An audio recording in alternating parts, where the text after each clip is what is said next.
आप सभी जानते हैं, वैश्विक महामारी कोरोना के दौरान सभी गतिविधियां लगभग थम सी गई है। यूँ कहें कि पानी के जमाव बिंदु सी जम सी गई है, लेकिन ज्ञान का बहाव न कभी थमा है, न कभी थमेगा, न रुकेगा। तो रुक जाना नहीं तू कहीं हार के। इसी तर्ज पर अरविंद पब्लिक स्कूल ने अपने विद्यार्थियों को लाभ पहुंचाने के लिए आधुनिक तकनीक का सहारा लिया। व्हाट्सएप, इंस्टाग्राम, यूट्यूब चैनल पर अपने विद्यालय के योग्य अनुभवी अध्यापकों के द्वारा अलग अलग विषय पर लेसन और टॉपिक तैयार करवाए और उन सभी को यूट्यूब चैनल पर प्रसारित किया जा रहा है।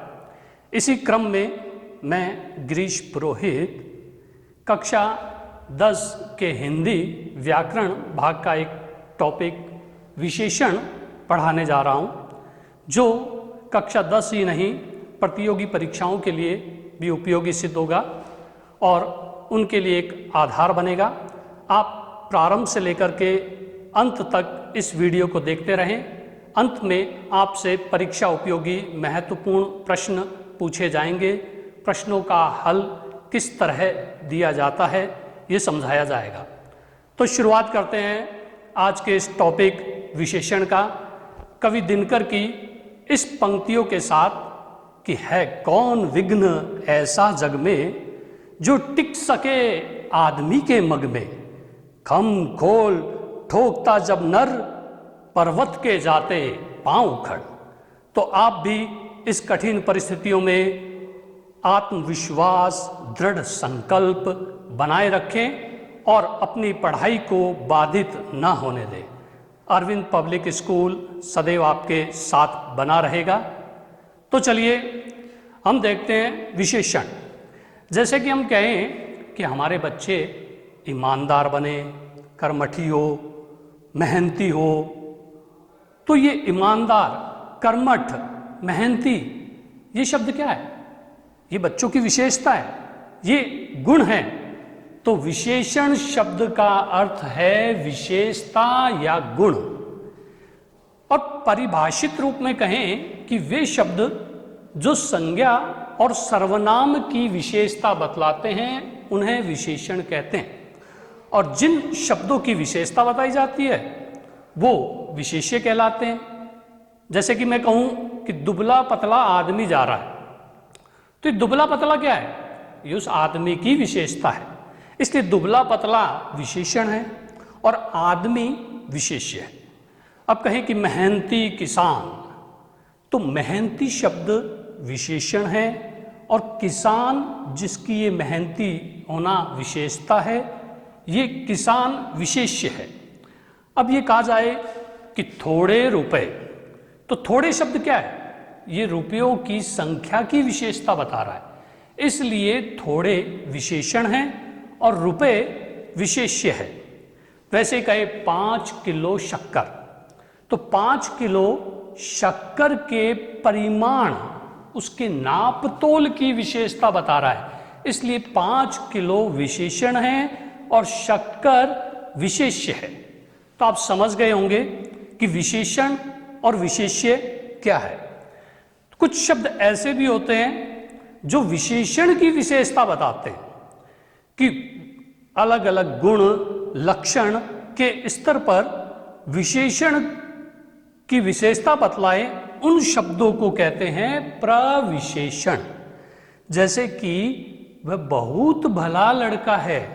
अब ये बहुत शब्द ये उस लड़के की विशेषता भला होना के लक्षण, उसके स्तर को बता रहा है, अर्थात कि वो भला है। भला होना उसकी विशेषता है और बहुत भला है ये विशेषण की विशेषता है। तो यहाँ पर बहुत शब्द है प्रविशेषण। भला है विशेषण और लड़का है विशेष्य। इसी तरह से कहे कि देखो मेरे दादाजी पूर्ण स्वस्थ है, तो ये पूर्ण ये क्या है? ये है प्रविशेषण और स्वस्थ होना ये है विशेषण। दादाजी स्वस्थ है ये उनकी विशेषता है। और कितने स्वस्थ है, पूर्ण स्वस्थ है, तो ये स्वस्थ की विशेषता बता रहा है पूर्ण शब्द, तो ये है प्रविशेषण। इसी तरह कहें कि वो बेहद चालाक है, तो चालाक शब्द है विशेषण, ठीक है, ये उस सर्वनाम वह की विशेषता बता रहा है। और बेहद ये है प्रविशेषण। इस प्रकार से विशेषण की विशेषता बतलाने वाले शब्द प्रविशेषण या प्रबलक कहलाते हैं। अब हम आगे चर्चा करेंगे विशेषण के भेद पर। जैसे कि आप सभी जानते हैं, विशेषण के 5 भेद होते हैं। मैं आपको बता देता हूं कि पहला विशेषण है गुणवाचक विशेषण। वैसे तो विशेषण को किसी भी क्रम में रखा जा सकता है, लेकिन हम जिस क्रम में पढ़े हैं उसमें हम कहेंगे कि पहला गुणवाचक विशेषण, दूसरा संख्यावाचक विशेषण, तीसरा परिमाणवाचक विशेषण, चौथा संकेतवाचक या सार्वनामिक विशेषण, और अंत में व्यक्तिवाची विशेषण। इन विशेषण को किस प्रकार से, जो मैंने अभी 5 नाम बताए, भेद बताए, किस प्रकार से हम याद रख सकते हैं, उसके लिए हम एक तरीका, एक टिक रूप में एक वाक्य बनाते हैं। जैसे कि गुणी व्यक्ति सार्वपरि संख्या याद करता है। अब ये जो वाक्य है, इस वाक्य में 5 विशेषणों के नाम छिपे हुए हैं। जैसे कि हम कहें गुणी, ये हो गया हमारा गुणवाचक विशेषण। व्यक्ति से बना व्यक्तिवाचक विशेषण, और सार्व से सार्वनामिक, सार्वनामिक या इसको एक दूसरे नाम से पुकार सकते हैं संकेतवाचक विशेषण। ये सार्वनामिक इसलिए है कि सर्वनाम शब्द है, विशेषण के रूप में काम आते हैं। अब परि से मतलब है परिमाणवाचक, परिमाणवाचक विशेषण, और फिर संख्या, तो संख्या से हो गया संख्यावाचक विशेषण। इस प्रकार से इस एक वाक्य के द्वारा हम विशेषण के 5 भेदों के नाम बहुत ही आसान तरीके से याद रख सकते हैं। जैसे कि गुणी व्यक्ति सार्वपरि संख्या याद करता है। अब हम इन भेद के उपभेद है वो पढ़ेंगे किस प्रकार से है। तो अब चर्चा करते हैं विशेषण के भेदों की। सर्वप्रथम पढ़ते हैं हम गुणवाचक विशेषण। गुण जैसे कि नाम से ही ये अपनी बात कह रहा है, लेकिन गुण में गुण ही नहीं, गुण और दोष सभी शामिल है। परिभाषित रूप में हम कहें कि वे शब्द तो संज्ञा या सर्वनाम के गुण, दोष, रंग, आकार, दिशा, दशा, स्वाद, गंध, स्पर्श, धरातल, अवस्था आदि बहुत सी बातों का बोध कराते हैं, उन्हें गुणवाचक विशेषण कहते हैं। तो ये जिन जिन के बारे में बताते हैं उन्हें हम थोड़ा एक बार उदाहरण सहित पढ़ लेते हैं, देख लेते हैं कि गुण दोष बोधक शब्द है वीर, चतुर, मेहनती, कायर, कमजोर, बलवान, ईमानदार, भला, साहसी आदि। इनमें से कुछ इसके गुण भी है, कुछ दोष भी है, लेकिन जो गुण है वो भी उसकी विशेषता है और जो दोष है वो भी उसकी विशेषता है। लाल, पीला, नीला ये है रंग बोधक। तो हम जानते हैं कि 7 मूल रंग है। इन मूल रंगों से व्युत्पन्न रंग और इनके संस्कृत उर्दू के समानार्थी रंग बोधक शब्द भी गुणवाचक विशेषण हैं। अब इन रंगों के बारे में तो हम जानते हैं कि आकाश में हरी पीली पतंगे उड़ रही है, तो पतंगों की विशेषता उसके रंग को बता रहे हैं, हरा पीला। अब कुछ जैसे कि ऐसे कहीं हम लाल को कहा जाता है संस्कृत में रक्तिम, और उर्दू आदि में कहा जाता है सुर्ख, पीला, पीत, जर्द, काला, श्याम, स्याह, सफ़ेद, श्वेत। इसी तरह अन्य रंग भी कि चंपई, सुनहरा, गेहुआ, धानी, चितकबरा, चमकीला, ये सब भी रंग बोधक ही शब्द है। तो रंग के बाद में आगे हम पढ़ेंगे दिशा, दशा, इनके जो उदाहरण बोधक शब्द है उन्हें। विशेषणों में गुणवाचक विशेषण बहुत बड़ा वर्ग है, लगभग सारी बातें इसके अंदर आ जाती है। यूँ कहें, हमने जैसे रंग के बारे में देखे, और रूप है वो भी गुण है, आकार है तो आकार भी गुणबोधक विशेषण ही है, लंबा, ऊंचा, गोल, तिरछा, नुकीला, चौड़ा। वैसे ही दिशा, केवल दिशा हम उत्तर, पूर्व, पश्चिम कहे तो वो तो संज्ञा हो जाएगी, लेकिन दिशा की विशेषता बता रहे कि वो पूर्वी दिशा में रहता है, पश्चिमी दिशा की ओर, पाश्चात्य संस्कृति। तो ये पूर्वी, पश्चिमी, उत्तरी, पछाही, देश शब्दों में कहें तो पूर्वाई, दक्षिणी, ये दिशाओं की विशेषता बता रहे हैं, इसलिए ये भी दिशा बताने वाले शब्द गुणबोधक विशेषण हैं। अब वैसे दशा कहें कि दशा आदमी की शारीरिक दशा, उसकी मानसिक दशा, उसकी आर्थिक दशा, ये सारी दशा बोधक शब्द है, वो भी गुणवाचक विशेषण हैं। कि जैसे पहले हमने कहा था कि दादाजी स्वस्थ है, अभी बहुत से लोग बीमार हैं, तो ये बीमार होना उन लोगों की दशा बता रहा है, उनकी विशेषता बता रहा है। गरीब है, निर्धन है, मालदार है। वैसे ही अवस्था, आयु, अब आयु भी गुणबोधक शब्द है। तरुण होना उसकी विशेषता है, प्रौढ़ होना उसकी विशेषता है, युवा है, युवा शक्ति है, ठीक है। तो ये अब बहुत सी वस्तुओं में हमें स्वाद प्राप्त होता है, स्वाद भी गुण है, और उस स्वाद के कारण ही वो वस्तुएं हमें अच्छी लगती है। जैसे कि खट्टी है, किसी को मीठी, कड़वा, ठीक है, लेकिन कड़वा होते हुए भी बहुत सी वस्तुएं उपयोगी भी होती है। कसेला, तीखा, मधुर, तिक्त। अब किसी चीज में गंध है, किसी में गंध नहीं है, तो ये गंध होना, गंध नहीं होना, कैसी गंध होना, ये उसकी विशेषता, ये उसका गुण है। तो गंध में सुगंधित, खुशबूदार, गंधहीन, सौंधा, भीनी, महक, ये गुणबोधक शब्द है, इसलिए गुणवाचक विशेषण है। काल, समय को भी गुणवाचक वर्ग में ही रखा जाता है।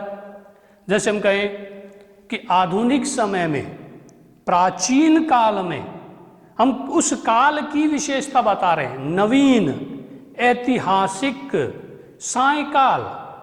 अब शाम के समय की हम एक विशेषता बता रहे हैं, मुगल कालीन दौर। तो ये सब क्या है, काल की विशेषता बतलाने वाले शब्द है, और काल की विशेषता बता रहे हैं, इसलिए गुणबोधक है। स्पर्श, किसी वस्तु को स्पर्श करने पर जब हमें उसकी सतह से जो बोध होता है वो भी गुणवाचक है। मुलायम है, कठोर है, खुरदरा है, कोमल है, लिजलिजा है। अब वैसे धरातल, धरातल के बारे में कहते हैं गहरा है, छिछला है, उथला है, ऊंचा है, नीचा है। वैसे ही प्रतीति, प्रतीति का मतलब कुछ अनुभव होता है हमें, उस अनुभव होने का जो विशेषता है वो अटपटी, आनंददायक, सुखदायक, कष्टदायक, ये सब गुणबोधक विशेषण है। अब देखते थे कि मैंने एक कहानी पढ़ी थी मिठाई वाला। उस कहानी में मिठाई वाला बच्चों के लिए छोटी छोटी गोल गोल मिठाइयाँ लेकर आता। मिठाइयों से मतलब ये गुलाब जामुन, रसगुल्ले और नहीं है, जो टॉफियाँ हुआ करती थी उस समय वो मिठाई कहती थी। बड़े सुरीले आवाज़ में गाता था, गोल गोल रंग बिरंगी, चमकीली, खट्टी मीठी, खुशबूदार गोलियां ले लो। और बच्चे भाग पड़ते थे। इस तरीके से वो अपनी गोलियों की विशेषता बताता, गुणबोधक शब्दों के अंदर सारी बात कहता, खुशबू बताता, रंग बताता, आकार बताता, स्वाद बताता, और उसकी गंध है हम जैसे बच्चों को ललचाती थी। वैसे एक कहानी ये कहें कि गुणबोधक शब्दों के इन सारे गुणों को समझने के लिए कि पश्चिमी दिशा में एक मालदार बूढ़ा किसान बीमार था, थोड़ा कंजूस था और एक चबूतरे के खुरदुरे फर्श पर सोया रहता, लाल कड़वी दवाइयां लेता, आधुनिक समय में अटपटी बातें करता, ताजा खाना खाता, स्वच्छ वस्त्र पहनता। तो ये सारी बातें उनके गुणों को ही बता रही है, इसलिए ये गुणबोधक विशेषण है। और इन्हीं गुणबोधक विशेषण में जब गुण होते हैं ना, तो गुणों की तुलना भी होती है, उनकी तुलना की जाती है, गुण किस में ज़्यादा है, किस में कम है, दोष है तो कहाँ ज़्यादा है, कहाँ कम है। तो उसके आधार पर गुणबोधक विशेषण की 3 अवस्थाएं बन जाती है। एक होती है मूलावस्था, सामान्य रूप से विशेषता बताई जाए, कोई तुलना नहीं की जाए, गुण है वो मूल रूप से उपस्थित रहता है, इसलिए वो होती है मूलावस्था। वह सुंदर है, ठीक है, ये उसकी विशेषता बताई, कोई तुलना नहीं की। अब सुंदर उसकी विशेषता है, ये मूलावस्था है, इसको हम सामान्य अवस्था भी कहते हैं। अब जब तुलना कर दे दो वस्तुओं या प्राणियों की विशेषताओं में तुलना करें तो गुणबोधक विशेषण की दूसरी अवस्था बनती है, उसे कहते हैं उत्तरावस्था। इसे विशेषण से पहले सेल शब्द लगाकर और अधिक शब्द लगाकर, की बजाय की अपेक्षा शब्द लगा करके कहते हैं। जैसे कि वो बाहुबली है, पर उससे बाहुबली हमारे पड़ोसी है, तो हमने ये तुलना कर दी। तुलना करने पर हो गया वह भला लड़का है, उससे कम भला उसका भाई है। अब उन दोनों में हमने तुलना कर दी, तो ये हो गए तुलनावाचक हो गया, इसलिए ये हो गई उत्तरावस्था। इसी में कहा जाता है कि मेरी कमीज उसकी कमीज से सफेद क्यों नहीं। अब ये बात है, ये भी विशेषण है। इसके लिए तर प्रत्यय का भी प्रयोग किया जाता है, जैसे कठिनतर, उच्चतर, निम्नतर। वैसे ही विशेषण की तीसरी अवस्था आती है उत्तमावस्था, जब सभी में से तुलना करके किसी को श्रेष्ठ या हीन बताया जाता है तो वो होती है उत्तमावस्था। गंगा पवित्रतमा नदी है, यहां पर तम प्रत्यय का प्रयोग किया जाता है, यस की बजाय ये ना लगा करके सबसे अधिक, सबसे कम, ये लगा करके कहा जाता है कि इस गांव के किसान सबसे अधिक मेहनती है। अब दूसरे गांवों से इसकी तुलना कर दी। इस प्रकार से विशेषण की, गुणवाचक विशेषण की ये तीनों अवस्थाएं बनती है। तो आगे हम अन्य विशेषण को अगले वीडियो में पढ़ेंगे और गुणवाचक विशेषण को किस तरह से याद रखा जाए, कैसे इस पर प्रश्न बने, दूसरे विशेषण पर कैसे प्रश्न बनते हैं, इसकी चर्चा है वो अगले वीडियो में करेंगे।